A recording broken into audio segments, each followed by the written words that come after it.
So everybody's been talking about this Netflix series with 50 Cent, what he brought out that he brought out on Diddy, right? You know, he's trying to bury Diddy. He's going out of his way to do everything that he can possibly do to get at Diddy, to make Diddy pay for boat racing his baby mom's cheeks. For for playing, for doing all kinds of stuff with them cheeks and getting her to even have relationship with other dudes, right? It's just a whole bunch of stuff, right? This guy is the ultimate troll, and he's used to getting at people. But during this trial, when all this stuff came out, he was made of the joke. He was the butt of the joke. He was made fun of because you wiped up a chick that start frisbeeing the coochie away, right? She was frisbeeing it away to the highest bidder, and you had a baby by her. So while you troll everybody, you started to get trolled, and he can't stand 50 because of that. The whole trial he was running his mouth, saying a whole bunch of stuff. Now he has this series out, and everybody's talking about it. So we've got a message, but we've also got a messenger who does not like Sean Combs. Not at all. Can you give me some context for this clip? What's true at once here? Yeah, there's long-time animosity, and it feels like 50 is trying to rebrand himself a little bit because he has been very open about the fact that he does not care for Diddy. He is a notorious troll. I'll tell you a very quick story. Last year, I got to work on a panel, moderated a panel for 50, which was for the Emmy consideration for his TV show BMF, and I thought surely he won't bring Diddy up because this is for the Emmy voters to watch. That man still managed to bring up and diss Diddy in that course. He did it very creatively, and he's been very outspoken about the fact that he does not like Diddy, but he also does not like Diddy's behaviors. And I think that's interesting because behind the scenes, a lot of people, even those of us who covered this, were very aware of the whispers about some of his behavior, but it took Cassie Ventura filing suit for people to feel emboldened enough to come out. And so I think it's very important what 50 is saying, because he is marking himself as almost like the spokesperson for hip hop and saying that, well, I had to do this because otherwise people would think that this is okay. And there's a lot of discussion about that, Audie, because of the misogyny in hip hop and also because of those fans who continue to this day to say Cassie did all this for money. Even seeing video, them, because one of their common things they say, of course, Audie, is why didn't she just leave? And we literally have video to see the brutality that happened when she did to attempt to leave, at least in one instance. So it's really, still stirring a lot of conversation. And people are actually kind of tickled by the fact that 50 is involved. And let's be very clear, he's an executive producer, so we don't even really know if any creative control he had. But just his name being attached to it was enough to make people want to watch this, Audie. So now with everything that's going on, we already know the beef between 50 Cent and Ja Rule, and what was supposed to happen at the Barclay a couple weeks ago when the Brandy and Monica concert, where they said that they was alleging that some of 50 boys attempted to jump on Ja Rule. So we know that beef is still going on. But when this Netflix series came out, Ja Rule now, he's been calling 50 Cent out and calling him a rat, calling him all kinds of stuff. So he says Herman's no different, allegedly. 50 Cent's real name, Curtis Jackson, has been involved in at least one well-documented domestic violence incident. In June 2013, he was accused of kicking his ex-girlfriend and mother of his son, model Daphne Joy, also known as Daphne Navarez, in the stomach during an argument at her Los Angeles condominium, as well as destroying approximately $7,100 worth of her property, including furniture, a chandelier, and a television. The altercation reportedly stemmed from suspicions of infidelity. Los Angeles authorities charged him with 1 misdemeanor count of domestic violence and 4 counts of misdemeanor vandalism.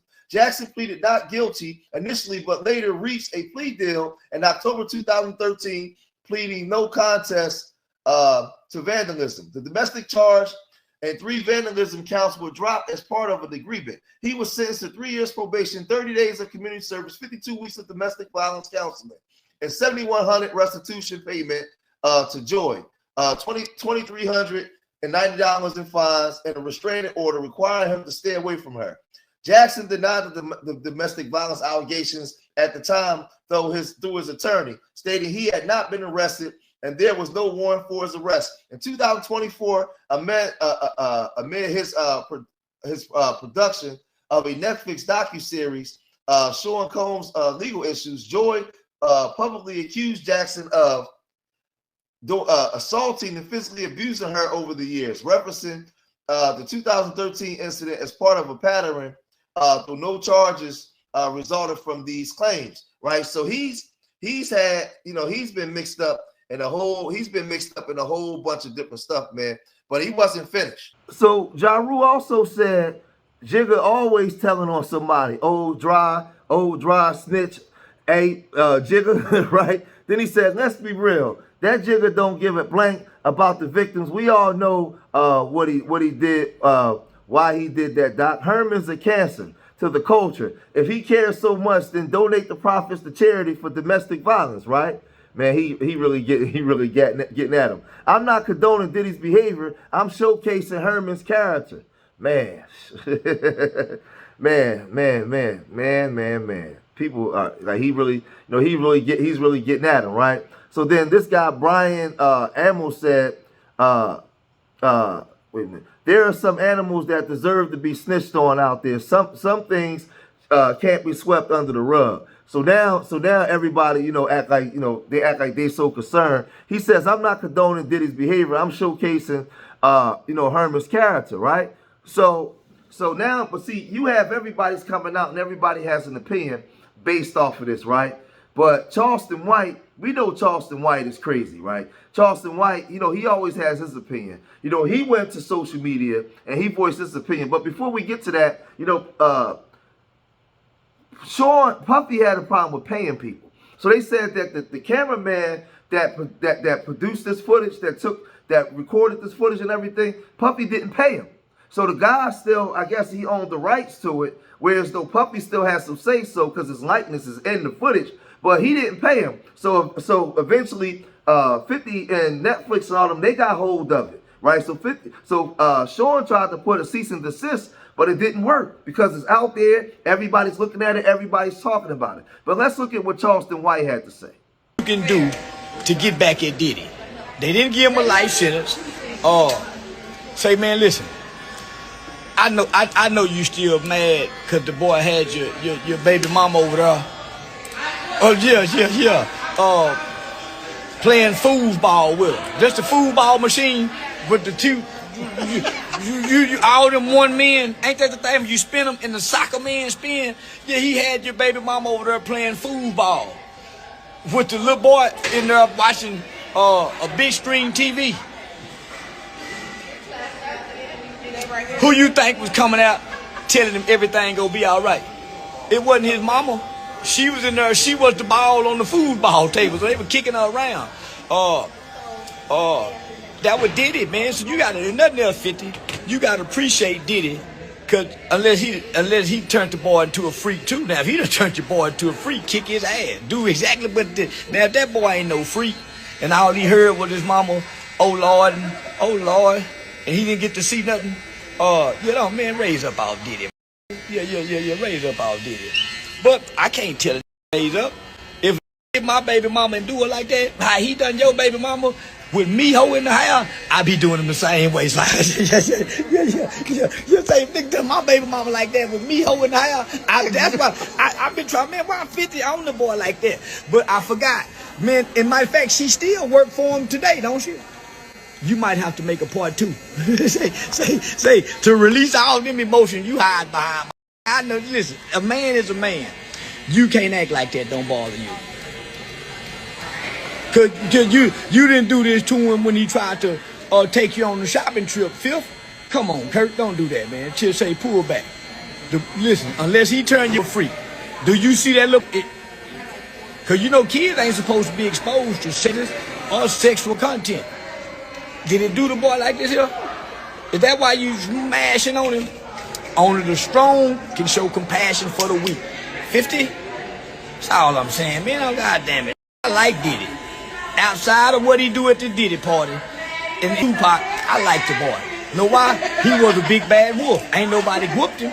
Yeah, he the only I know hanging over the balcony by blowing up cars, by taking another and making it hit like he did your woman. That's the only one in the industry done this. Done freaked all you hoes.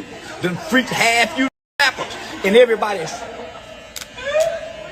only thing they got is a saying, man, he paid me Cassie. They ain't got no woman saying nothing bad on Diddy.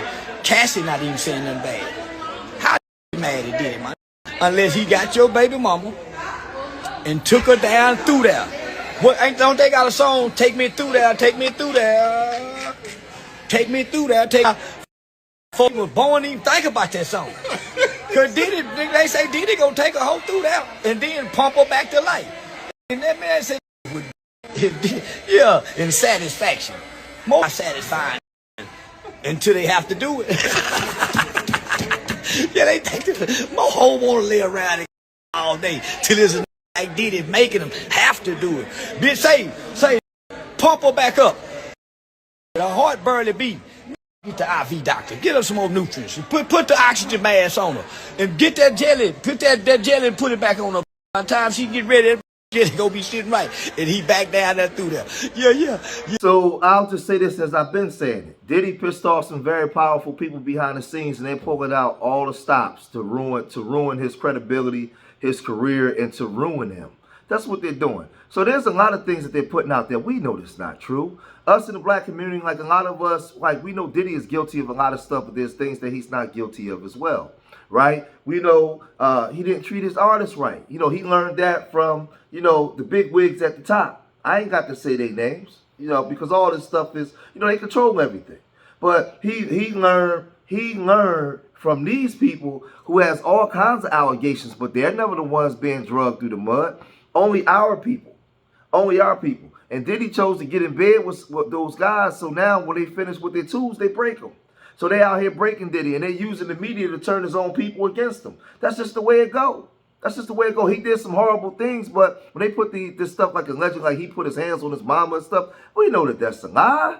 Right? When they talk about the funeral expenses, right? We know that Biggie's estate said that that's a lie. Like, there's a whole bunch of stuff. Now, when it comes to 50 Cent, he has numerous women coming out saying that he's done things. But 50 Cent is being used right now, right, as a tool until they're ready to break him. That's what they're using 50 because he's making the money with these movies and these scripts and all this kind of stuff. But when they done with 50, oh, he'll be on a Summer Jam screen too. And it's going to be real bad for him, right? So, you know, there's a lot of stuff that go on, man. But like I said, you know, even in the Cassie situation, that video of him doing what he did to Cassie happened all the way back in 2016. All the police and the powers that be knew about it. Nobody cared until he pissed off them powerful people, and now they want to come after him. How come he wasn't charged then? How come Cassie didn't sue for the money then? Right? How come they didn't go out of their way with lawsuits to bring it out? Because they swept it under the rug because she was enjoying the lifestyle she was living, and he was still doing what he was doing because he was making the powers that be money until he tried to challenge them. Then they used that and they put it on a 24-hour loop, right, to make the people upset, to destroy his credibility when they already knew about it. Right? You had the ex-workers taking a stand saying she was enjoying it. We was even meeting up with her without Diddy. It was a whole bunch of nonsense. I'm not dumb. It's a whole bunch of nonsense. So there's a lot of things that he could have been in jail for. Right? But again, this is the way that they operate, man. And when you decide to get in bed with these people, they come for you. They come for you. So, I mean, I don't feel bad for them, but I just understand that you've never seen these other executives that was running Arista Records. I ain't got to say his name. And what's the other guy that was running Interscope? These guys, their names has never been drugged through the mud. But Suge Knight and Diddy is in jail. But these guys have 40, damn near 50 years of all kinds of foolishness behind the scenes and controlling the puppet strings. But they ain't on trial for nothing. That's just the way the game go. That's just the chapter of the book that we're in. In the Book of Negroes, chapter 7, this is what we're going through. I don't know, as the chapters go by, maybe we'll come up out of this, but in chapter 7 of the Book of Negroes, we still getting our behinds kicked. That's just the way it go. But y'all let me know what y'all think, man. If you made it this far in the video, hit that like button, subscribe to Street Media TV, leave your comments in the comment section. Remember, I love y'all. Till the next time. Peace.